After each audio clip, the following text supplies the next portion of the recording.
Le sujet que nous allons aborder aujourd'hui, c'est briser l'influence de l'esprit de limitation. Et dans ce passage, de qui s'agit-il? Il s'agit de quelqu'un qui s'appelle Jabez. Retenez bien ce nom, Jabez. La Bible dit, sa mère était enceinte, une femme était enceinte. Elle a porté une grossesse pendant 9 mois. Au terme de 9 mois de douleur et de souffrance, elle enfante un fils à qui elle donne le nom de Jabez. Pourquoi elle lui a donné ce nom? Elle dit ceci, c'est parce que je l'ai enfanté avec douleur. Alors je prends sur moi de lui donner le nom de Jabez. Et ce nom Jabez veut dire souffrance. Donc une femme enceinte, elle parcourt 9 mois de grossesse. Elle donne naissance à un enfant. Et elle décide d'appeler cet enfant souffrance. Voici le nom que sa maman lui a donné. Ça va bien aimé. Il a grandi. Et la Bible dit que sa fille a commencé à ressembler au nom que sa maman lui a donné. Est-ce que vous voyez? La Bible dit que lui-même il a prié. Et il a dit, Seigneur, si tu me bénis, si tu étends mes limites, si ta main est avec moi, si tu me préserves, regardez ce que lui manquait. Une prière, c'est une demande. C'est une requête. On demande quoi? On demande ce dont on a besoin. Mais regardez la liste des exposés de Jabez. Il disait, Seigneur, bénis-moi. Seigneur, étends mes limites. Quand on dit à quelqu'un, Seigneur, étends mes limites, ça veut dire que quand je regarde là, à gauche, c'est bloqué. À droite, c'est bloqué. Devant, derrière, c'est bloqué. Quoi que je fasse, il y a des blocages. C'est des limitations. Il dit, Seigneur, étends mes limites. Si tu étends mes limites, il dit, si ta main est avec moi, parce que si c'est bloqué à gauche, à droite, devant, derrière, en haut et en bas, c'était comme si Dieu n'avait pas sa main sur moi. Jabez, le nom qu'on lui a donné, souffrance, sa vie a commencé à ressembler à ce nom qu'il portait. Bien-aimés, je veux vous parler aujourd'hui de l'esprit de limitation. C'est un esprit dont parle la Bible et que nous devons connaître. L'esprit de limitation, premièrement, son premier but, c'est de souiller nos pensées. Écoutez bien cette partie. Souiller nos pensées. Souiller notre conscience de nous-mêmes. Souiller notre construction mentale. Dans le but de tuer toute volonté de manifester Christ en nous. Son objectif, c'est comme ça qu'il travaille. Un esprit de limitation, ce n'est pas un esprit comme les autres esprits. C'est un esprit de souillure. C'est un esprit qui souille ta pensée. Quand tu te regardes là, l'esprit de limitation t'amène à te regarder d'une certaine façon qui est totalement différente de la manière dont Dieu veut que tu te vois. Donne-moi un amen si tu comprends ce que je dis. Alléluia. L'esprit de limitation est un esprit infect. C'est un esprit infect. C'est un esprit qui transporte une sorte d'odeur. C'est comme un esprit qui te plonge dans une poubelle. L'esprit de limitation, c'est comme ça. C'est un esprit infect. Il suit ta pensée. Et ce qui s'est passé dans la vie de Jabez, c'est que dès qu'il est né, sa maman lui a donné un nom. Un nom qui veut dire souffrance. Pour lui dire, Jabez, tu t'appelles souffrance. Et l'une des manières dont procède l'esprit de limitation, c'est lorsque nous fait porter un nom. Il suit notre pensée en nous faisant porter un nom. Il suit notre pensée en nous faisant porter un nom. Bien aimé, quand je parle du nom que tu portes, ce n'est pas le nom du calendrier. Il y a un nom que tu portes actuellement dans ta pensée profonde. L'esprit de limitation a déposé en toi un nom, une pensée, quelque chose qui est en toi, qui te permet de te voir d'abord C'est l'esprit de limitation qui fait ça. Regarde par exemple, certaines personnes qui sont là, qui se disent, qui sont convaincues. Certaines personnes sont convaincues qu'elles là, elles ne vont jamais progresser. C'est comme ça. C'est un nom que tu t'es donné. De la même manière qu'on a donné à Jabez le nom de Jabez, c'est-à-dire souffrance, et que sa vie de chaque jour a été la démonstration du nom qu'il portait, toi également. Les domaines dans lesquels tu es limité en ce moment, c'est ces domaines-là dans lesquels tu portes un nom de limitation. Le démon, l'esprit de limitation est un esprit infect.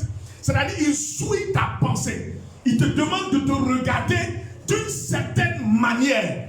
Beaucoup de blocages viennent de la manifestation de l'esprit de limitation. Quand un démon sait qu'il ne peut pas te posséder, il envoie un esprit de limitation pour que toi-même, tu te détermines par rapport à la foi. La Bible dit que vous avez reçu le pouvoir de marcher sur les serpents et les scorpions. Qu'est-ce que l'esprit de limitation va faire? Il va venir souiller ta pensée. Il va te faire savoir que toi, tu es trop petit pour pouvoir marcher sur les serpents et les scorpions. Il va te dire, les démons sont trop forts par rapport à toi. Il va créer en toi la peur. Et toi-même maintenant, dans ta construction mentale, tu vas commencer à te dire à toi-même, je ne peux pas, je ne peux pas. Tu vas te donner un nom. Et ton nom, ce sera, je ne peux pas. Dans ta pensée, tu es convaincu que tu ne peux pas. Ce n'est pas un démon qui te possède, c'est un esprit de limitation. Il a souillé ta pensée et il a fait en sorte que toi-même, tu te construises une certaine mentalité qui te limite. Les domaines où tu es limité en ce moment, les domaines où tu n'as pas de victoire en ce moment, les domaines où tu as l'échec en ce moment, c'est des domaines dans lesquels l'esprit de limitation t'a vaincu. Bien-aimé, le nom que tu portes, c'est ce nom-là qui te détermine. Le nom que tu as accepté, le Jabez que tu as accepté, c'est ce Jabez-là qui te détermine. Le Jabez que tu as accepté. Et l'esprit de limitation, il nous combat dans tous les domaines de notre vie. Donne-moi un amen que je continue. Donne-moi un bon amen que je continue. Donne-moi un bon amen que je continue. Regardez par exemple, pourquoi dans la vie de cet été on a du mal. Il ne nous possède pas cet esprit. Il nous travaille de l'extérieur. C'est parce qu'il suit la pensée. Il suit notre conscience et notre estime de nous-mêmes. Alors quand la Bible dit, femme, sois soumise à ton mari. Qu'est-ce que l'esprit de limitation va faire? Parce que c'est que si tu es soumise à ton mari, dans ton foyer là, il aura la paix. Le diable ne veut pas ça. Quand tu seras soumise à ton mari lui-même là, il sera ému par ta soumission. Et forcément, il va commencer à t'aimer. Il va commencer à prendre soin de toi. Tu vas commencer à grossir. Tu vas commencer à prier. Est-ce que Satan veut ça? Non, le diable ne veut pas ça. Alors qu'est-ce qu'il va faire? Pendant que la Bible dit, femme, sois soumise à ton mari, l'esprit de limitation va venir te dire à toi, tu vas être soumise à quelqu'un comme ça. Tu penses que quelqu'un comme ça là, il mérite que tu sois soumise à lui. Regarde ce qu'il fait. Regarde. Parce que normalement, l'homme avec qui tu vis, forcément, il a des défauts. Qu'est-ce que l'esprit de limitation va faire? Il va te ramener tous les défauts du monsieur. Les erreurs qu'il a eu à commettre. Les choses qui sont passées il y a longtemps. Il va ramener ça dans ta pensée. Et puis il va construire en toi la pensée de ne pas te soumettre. Il ne va pas t'obliger à ne pas te soumettre. Mais il va t'amener toi-même par la souillure. Il va t'amener à accepter une certaine construction mentale. Et tu vas commencer à te convaincre que toi, là où tu es là, moi là, garçon, ne fais pas malin sur moi. Ce n'est pas toi qui parles. C'est l'esprit de limitation qui fait ça. Quand tu as fini de dire, garçon, ne fais pas malin sur moi, qu'est-ce qui va se passer dans ton foyer? Tu ne seras pas heureuse. Pourquoi? Parce que quand le monsieur va parler, tu vas parler aussi. Et puis l'esprit de limitation dit, voilà, tu as raison. Tu as raison, les garçons de maintenant, ils exagèrent trop. Les hommes de maintenant, ils se prennent pour qui même? La soumission ne veut pas dire esclavage. En tout cas, tu as tous les mots.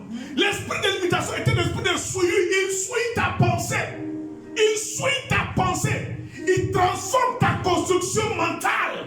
Et quand tu adhères, quand tu dis oui, je suis d'accord, désormais, je décide de m'appeler femme insoumise. Alors, tu commences à marcher d'après ce que la souillure que l'esprit de limitation a déposée dans ta pensée. Bien aimé, c'est un esprit très dangereux. L'esprit de limitation, on le chasse difficilement. On ne dit pas au nom de Jésus, esprit de limitation, va-t'en. Pourquoi? Parce que c'est toi qui as épousé. Tu vois, ce n'est pas qu'il te contrôle pour te manipuler. C'est vrai qu'il y a un deuxième domaine où il te contrôle aussi. Mais concernant cet aspect-là, il t'amène à adhérer. Il t'amène à accepter. Il te convainc. C'est-à-dire que toi-même tu es d'accord que c'est comme ça qu'il faut faire. Il a souillé ta pensée. Donc, dans la plupart des cas, quand il te suit comme ça, c'est toi maintenant qui prends la relève. C'est toi maintenant qui commence à agir. C'est toi qui parles maintenant. C'est toi qui prends les décisions. C'est comme ça que l'esprit de limitation fonctionne. Et c'est comme ça qu'il nous limite. Beaucoup de chrétiens sont convaincus qu'il est impossible de vivre dans la chasteté. Quand on leur dit avant le mariage, il faut vivre dans la chasteté. Quand tu vas prendre 90% de nos croyants, ils sont convaincus que ça là, c'est impossible. Pourquoi? Parce qu'ils ont accepté dans leur pensée. L'esprit de limitation leur a dit que ce n'est pas possible. Jésus dit c'est possible. Le Saint-Esprit dit c'est possible. La parole que nous prêchons dit c'est possible. Mais l'esprit de limitation va venir et va te dire comment toi-même tu peux penser que quelqu'un va vivre là comme ça pendant 10 ans sans aller avec garçon, sans aller avec femme. Est-ce que toi-même quand tu vois là, est-ce que tu penses que c'est possible? Et puis maintenant les médecins vont commencer à dire si tu ne vas pas avec garçon là, tu vas devenir stérile. Si tu ne vas pas avec garçon là, tu vas tomber malade. L'esprit de limitation va commencer à te convaincre d'un certain nombre de choses. Et quand toi tu vas t'asseoir, tu vas commencer à dire ah c'est vrai, je ne peux pas rester là comme ça sans aller avec une femme. Et ce que les pasteurs disent là, est-ce qu'eux-mêmes ils font ça? Voilà comment l'esprit de limitation parle. Les pasteurs qui sont là, moi-même j'ai appris que tel pasteur a fait ça, tel pasteur a fait ça. N'oubliez pas que dans la maison de Dieu, il y a ceux qu'on a, les envoyés de Satan. Les envoyés de Satan sont parmi nous. Et ils produisent les œuvres de leur père, Satan. Dans le but de ternir l'image de l'église. Mais ça ne veut pas dire que l'église de Jésus-Christ n'est pas là. L'église de Jésus-Christ, sainte et irrépréhensible, est là. Alléluia. Alléluia. Alléluia. Amen. Bien-aimé, l'esprit de limitation est un esprit infect. Il suit la pensée. Il suit ta pensée. Il y a ce que la parole dit. Et puis l'esprit de limitation suit ta pensée par rapport à la parole de Dieu. Bien-aimé, c'est un esprit dangereux. Parce que c'est un esprit qui te convainc qu'il y a certains niveaux que tu ne peux pas dépasser. C'est ça le nom que tu portes. C'est pour ça que si je vous demande ici, quel est ton nom? Pendant que je suis en train de prêcher là, chacun d'entre nous va reconnaître le nom qu'il porte. Chacun d'entre nous sait le nom qu'il porte. Je ne parle pas du nom du calendrier. Je parle du vrai nom. Le nom que tu as accepté dans les profondeurs de ton cœur et qui te limite en ce moment. C'est un esprit qui souille la pensée et qui te limite. Comme il a souillé ta pensée, il a réussi à gagner ta conscience. Ta façon dont tu dois te voir, ce n'est plus selon la parole de Dieu. C'est selon ce qu'il a déposé dans ton cœur. Et quand tu commences à vivre des limitations. Cet homme-là, on l'appelait souffrance. Quand Dieu dit tu réussiras, tu procéderas. Tous les 15 versets de Deutéronome 28, des versets de bénédiction, c'était là sous les yeux. Quand le Seigneur dit tu ne seras pas la queue, tu seras la tête. Lui, il voyait ça. Mais dans son cœur là-bas, il se disait, moi, je suis souffrance. Tu dois reformer ta pensée. Tu dois être capable de dire non. À partir d'aujourd'hui, je prophétise ce que la Bible dit que je suis. Alléluia. Amen. La meilleure manière de combattre l'esprit de limitation, c'est de déclarer ce que Dieu dit de toi. Bien-aimé, pour combattre l'esprit de limitation dans ce domaine-là, c'est de proclamer le nom que Dieu te donne. Reformer ta pensée. C'est pour ça que la Bible dit en Philippiens chapitre 4, le verset 8. Voici ce que la Bible dit. La Bible dit au reste, frère, que tout ce qui est vrai, que tout ce qui est honorable, que tout ce qui est juste, que tout ce qui est pur, que tout ce qui est aimable, que tout ce qui mérite l'approbation, que tout ce qui est vertueux et digne de louange soit l'objet de vos pensées. Amen. Est-ce que vous comprenez la parole de Dieu? Amen. Pour vaincre l'esprit de limitation, la première des choses, c'est de reformer ta pensée. Reformer ta pensée. La Bible dit reforme ta pensée. Que tout ce qui est juste, ce qui est honorable, c'est ça désormais qui doit venir dans ta pensée, dans ton cœur. Et non les pensées limitation. Et les pensées de l'esprit de limitation sont faciles à détecter. Ce n'est pas compliqué. C'est toute forme de pensée qui est contradictoire à la parole de Dieu.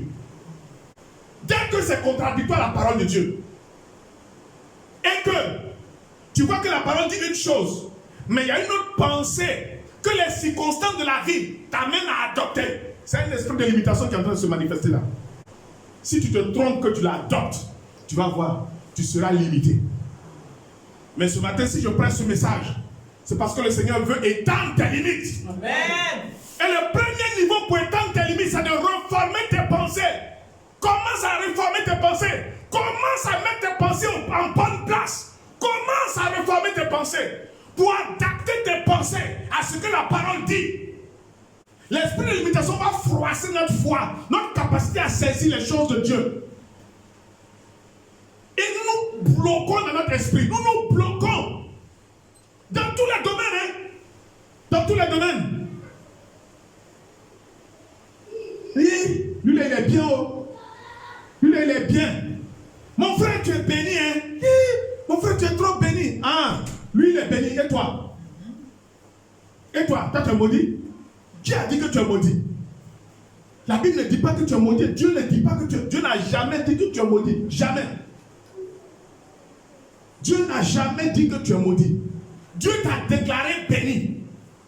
Tu es déclaré béni. Amen. Par l'œuvre de la croix, tu es déclaré béni. Amen. Maintenant, c'est toi qui es en train de dire que tu es maudit. Par l'impureté de l'esprit de limitation. La pensée de la limitation. La pensée de la limitation. C'est pas facile. Hein? Tant que vous ne déplacez pas votre pensée pour déclarer dans votre pensée intime ce que la parole dit vous concernant, la limitation va vous fatiguer. Regarde ce que Dieu dit à Abraham. Genèse chapitre 17, le verset 5. Voilà, Dieu conclut une alliance avec quelqu'un qu'on appelle Abraham. Sa femme s'appelait Sarai. Et Abraham veut dire Père vénérable. Alors qu'à ce temps, Père vénérable, Dieu a fait une promesse. Il dit, regarde le ciel, les étoiles qui sont dans le ciel. Ainsi sera ta postérité. Il dit, regarde le sable qui est au bord de la mer. Si tu es capable de compter le nombre de grains, c'est comme ça que sera ta postérité. Tu auras une grande nation. Tes enfants seront nombreux. Et il regarde, à 75 ans, il n'y a pas d'enfant. 80 ans, il n'y a pas d'enfant. Dieu lui dit, tu seras père d'une multitude. Abraham, à 90 ans, regarde dans sa maison, il n'y a pas d'enfant. Un jour, Dieu a attrapé Abraham. Il dit, à partir de maintenant, tu ne t'appelleras plus Abraham. Tu t'appelleras Abraham. Tu ne seras plus père vénérable. Désormais, je vais t'appeler père d'une multitude de nations. Donc le gars était vieux, 92 ans. Mais quand Dieu veut l'appeler, Dieu l'appelle père d'une multitude de nations. Et puis il répond, oui Seigneur. Le lendemain, père d'une multitude de nations. Oui Seigneur. Il n'y a pas d'enfant dans la maison. Père d'une multitude de nations. Il dit oui Seigneur. Il a changé son nom, il a été courageux. Il a informé tous ses serviteurs. Donc quand ses serviteurs veulent l'appeler maintenant, il vient père d'une multitude de nations. Il n'y a pas d'enfant. Mais il dit oui, que veux-tu? Sa femme l'appelle comme ça, père d'une multitude de nations. Il a commencé à adopter la parole de Dieu. Il a commencé à recevoir la parole de Dieu. Il a commencé à ouvrir son cœur au nom que Dieu lui a donné. Alléluia. Alléluia. Et quand il a commencé à ouvrir son cœur au nom que Dieu lui a donné, alors ce nom-là a commencé à se manifester. Et puis bientôt, le fils de la promesse est né. Amen. Alléluia. Alléluia. Amen. Je te vois en train de reformer ta pensée. Amen. Je te vois en train de changer ta pensée. Amen. Tu n'es pas une personne maudite. Tu enlèves maintenant de ta pensée la pensée de la personne. Tu n'es pas maudit. Amen. Tu n'es pas maudit. Amen. Tu n'es pas maudit. Amen. Tu n'es pas maudit. Amen. Tu as été béni d'autorité par Dieu. Amen. Alléluia. Amen. Voilà le nom que tu portes. Voici le nom que tu portes devant Dieu. C'est ce nom qui doit être ta pensée principale. En dehors de tout ce que les événements de la vie peuvent te montrer, ta pensée est la pensée de Dieu. Amen. Et si tu fais ça, tu vas te rendre compte que les limitations vont commencer à reculer. Tu vas étendre tes limites. Tu vas étendre tes limites. Je vois quelqu'un que tu veux bénir dans le domaine des finances pour investir. Mais ne bloque pas ta pensée. Ne dis pas est-ce que c'est possible. Ne commence pas à douter. Parce que tu as été déjà béni d'autorité. C'est ce que je viens de dire, c'est une prophétie. Je viens de parler par l'esprit. Je viens de parler par l'esprit. Alléluia. Alléluia. Mais tu es en train de te dire, est-ce que c'est possible? Est-ce que ça va aller? Est-ce que si je fais même, ça va marcher? Les gens là, actuellement, les gens ont médicaments. Oh, c'est pas facile. Oh. Donc toi, tu as limité ta foi. Dieu veut étendre tes limites. Amen. Dieu veut étendre tes limites. Amen. Mais le blocage se trouve dans ta pensée. Tu dis, mais tant que je n'ai pas 1 million de francs, je ne peux pas faire. Qui a dit qu'avec 5 000, tu ne peux pas commencer quelque chose que Dieu va transformer en 1 million? Qui a dit ça? Alléluia. Qui a dit que tu ne peux pas faire ça? Bien-aimé, ne te limite pas. Parce que d'autorité, tu as été déclaré béni. Tu veux que je te montre le verset? Amen. Je veux que tu prennes Éphésiens chapitre 1, le verset 3. Prends. Parce que depuis, je suis en train de parler de bénédiction, bénédiction, ça ne finit pas dans ma bouche. Je vais te montrer le verset. Que tu lises le verset. Éphésiens chapitre 1, le verset 3. Éphésiens 1, 3. Qui a trouvé? Voilà, lis le passage. Je lis la parole. Béni soit Dieu le Père de notre Seigneur Jésus-Christ, qui nous a bénis de tout. Attends, qui nous a fait quoi? Qui nous a bénis. Attends, qui nous bénira? Non, qui nous a bénis. Qui nous a bénis. Attends, tu dis quoi? Il nous a fait quoi? Il nous a bénis. C'est à quel temps ça? Quand on dit il nous a bénis. Quand on dit je t'ai béni, c'est à quel temps? Futur? Non. Plus tard? Non. C'est à quel temps? C'est au temps présent, non. Il nous a. Non, au temps passé. Est-ce que vous voyez? La Bible dit que Dieu nous a déjà bénis. Nous sommes déjà bénis. Ça ne veut pas dire que si je fais un effort, parce que voici un mauvais évangile qui est prononcé. On dit oui, si tu viens de la main, que tu fais un effort, si tu pries beaucoup, Dieu va te bénir. Ça, c'est pas la parole. La parole dit que quand tu es né de nouveau, Dieu t'a déjà béni. Tu vois, tu es déjà béni. La pensée que tu dois avoir, c'est la pensée d'une personne qui est déjà bénie. En sortant d'ici, reforme ta pensée, s'il te plaît. Reforme ta pensée. Reforme, change-moi cette pensée-là. Change-moi l'état de ton cœur. Purifie ton cœur. Enlève l'esprit de limitation. Parce que tu es déjà... Continue le verset, s'il te plaît. Continue. Qui nous a bénis de toutes sortes de bénédictions spirituelles. Arrête là. Qui nous a bénis. Maintenant, la Bible précise. Quelle bénédiction. La Bible dit tout ce que tu peux imaginer comme bénédiction possible. Amen. La parole dit, si je suis né de nouveau, si j'ai reçu Jésus, alors ce que je dois faire moi en tant que pasteur, c'est de vous faire découvrir, quand vous êtes né de nouveau là, quels sont les privilèges qui vous sont associés. Et alors tu vas commencer à prendre conscience que quand tu es né de nouveau, je n'ai pas dit quand tu vas à l'église seulement, je n'ai pas dit quand tu cours derrière un prophète, non, parce que plusieurs courent derrière des hommes de Dieu, derrière des églises, à cause des prestiges des églises, sans être né de nouveau. Je ne parle pas de ceux-là. Mais moi, tu parles de quelqu'un qui est né de nouveau, qui a reçu Jésus, qui a renoncé à son ancienne vie, qui s'est repenti de ses péchés. La Bible dit que si tu as fait ça, tu es déclaré béni d'autorité. Et la Bible dit que tu as été béni de quoi? De toutes sortes de bénédictions spirituelles dans les lieux célestes. Ça veut dire que le ciel a acté que tu es une femme, tu es un homme béni. Le ciel a déclaré que tu es un enfant béni. Amen. Le ciel a déclaré. Et ça ne veut pas dire que... Attends, laisse-moi finir s'il te plaît. Ça ne veut pas dire que tu es béni parce que tu es à New York. Ça ne veut pas dire que tu es béni parce que tu es au Japon. Peu importe l'endroit où tu vis, peu importe la famille d'où tu viens, peu importe qui t'a accouché, peu importe le problème que tu as eu, le ciel a déclaré d'autorité que tu es béni en Christ. Voilà ton identité. Alléluia. Voilà ton identité. C'est ça là que tu dois garder. C'est ça ta pensée. Tu dois marcher comme une personne bénie. Amen. Tu dois marcher convaincu que tu es une personne bénie. Certains chrétiens pensent que la quantité de larmes que tu fais sortir détermine ton attachement à Dieu. C'est faux. Depuis que tu es en train de pleurer, qu'est-ce qui a changé? Est-ce que tu as remarqué que rien n'a changé? Jésus disait un jour, lequel d'entre vous, en se remplissant de lamentation, a ajouté une seule coudée au nombre de ses jours? Les chrétiens de jour sont faciles à se plaindre, à se lamenter. Ils aiment pleurer. Ils pensent que les pleurs, ça veut dire je cherche la face de Dieu. Ce n'est pas vrai.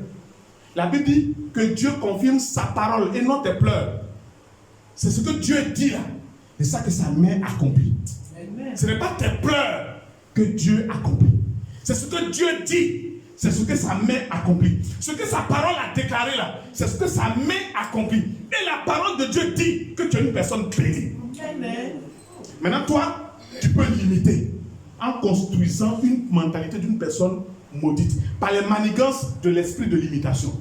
Mais à partir d'aujourd'hui, tu prends autorité sur l'esprit de limitation. Tu prends autorité sur l'esprit de tout ce que tu avais monté dans ton esprit, dans ton cœur. Oh, je souffre. Oh, je suis malheureux. Oh. Mes amis sont bien. Oh. Qui a dit que tes amis sont mieux que toi? Qui a dit ça? Pendant que je suis en train de dire ça, je suis en train de dire, je sens dans mon esprit que je suis en train de dire quelque chose qu'une personne a pensé pendant des années. Mes amis sont mieux que moi. Qui a dit ça? Qui a dit ça? Le Dieu que tu as accepté n'a pas dit ça de toi.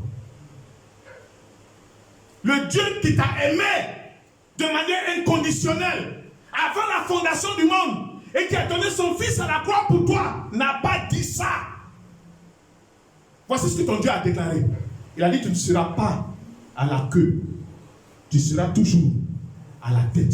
Amen. Voici ce que ton Dieu a déclaré pour toi. Il dit: je n'ai pas pour toi un projet de malheur, j'ai pour toi un projet de paix et de bonheur, afin de te donner de l'espérance. Voici les paroles de ton Dieu. Voici les déclarations de ton Dieu. Tu n'es pas une personne abandonnée. Tu n'es pas une personne malheureuse. Ton Dieu a pris un engagement te concernant. Il dit: ta ruche et ta corbeille seront bénies. Ton Dieu dit que tu sortiras et tu reviendras béni. Ton Dieu dit que tu marcheras sur tes ennemis. Ton Dieu dit: tu ne tendras pas la main pour t'endetter. Tu prêteras aux nations. Oh my God, oh my God, oh my God. Vous voyez comment l'esprit de limitation est dangereux. Il t'éloigne de la parole de Dieu. Il t'éloigne des engagements de Dieu. Il t'éloigne des promesses de Dieu. La Bible dit que notre Dieu ne ment pas. S'il a pris un engagement te concernant, son engagement là, il le tiendra toujours. Amen. Qui croit cette parole? Amen. Qui croit cette parole? Amen. Qui croit cette parole? Amen. L'esprit de limitation, out à partir d'aujourd'hui. Commence à reformer tes pensées. Commence à adopter le nom que Dieu te donne. Le nom que Dieu te donne. Voilà, c'est ce nom-là que tu dois porter. Tu dois te dire en toi. C'est-à-dire que quand tu dis que tu es béni, tu n'es pas en train de dire que tu es béni par orgueil. Tu es en train de dire: je suis béni parce que mon Dieu dit que je suis béni. Amen, amen. Amen. Tu viens d'entrer coucher, mais on s'en fout. Ton Dieu dit qu'il t'a béni. Amen. Tu rentres d'entrer coucher, la Bible dit: je suis béni.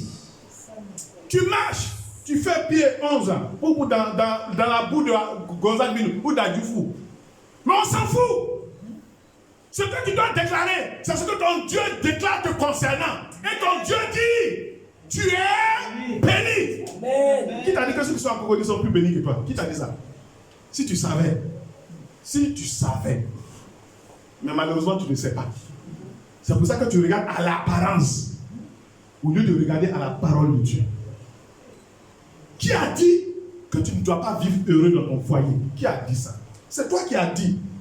C'est toi qui es convaincu que dans le foyer, ça, je ne suis pas heureux. Je ne suis pas heureuse. C'est toi qui as dit. C'est parce que ton Dieu t'a dit. Ton Dieu n'a pas dit ça. Qui a dit que tu ne dois pas te marier? Qui a dit? C'est toi qui as dit. Et c'est pour ça que beaucoup de filles croient que tant qu'elles ne se livrent pas à celui qui vient là, elles se disent: ah, s'il veut là, il va lui donner, là, il va me mettre dans son foyer. Regarde comment tu te rabaisses. Regarde comment tu t'es négligé jusqu'à... Maintenant, Jean vient, tu lui donnes. Jean a goûté. Maintenant, Jean dit: c'est pas trop doux. Il est parti. Quand Jean est parti là, Albert vient. Albert goûte. Albert dit: c'est doux, mais c'est pas comme pour celle que j'ai connue avant-hier. Il s'en va. Après, Gustave vient. Tu vois, le quartier va goûter. Hein? Regarde comment tu te rabaisses. Regarde comment toi-même tu te rabaisses. Qui a dit que tu ne vas pas te marier même? Qui a dit ça? C'est toi qui es en train de te faire des pensées. Parce que ton Dieu, lui là, il t'a béni. Ton Dieu te connaît. La Bible, il te connaît tellement. Il te connaît par ton nom. Et il connaît même jusqu'au nombre de cheveux qu'il y a sur ta tête. Reforme ta pensée. Mets un terme à la manifestation de l'esprit de limitation. Mets un terme à la manifestation de l'esprit de limitation. Alléluia. Amen. Et tu verras la gloire de Dieu. Amen. Que Dieu te bénisse. Amen. Que Dieu te bénisse. Amen. Nous allons ensemble nous lever, nous allons prier le Seigneur.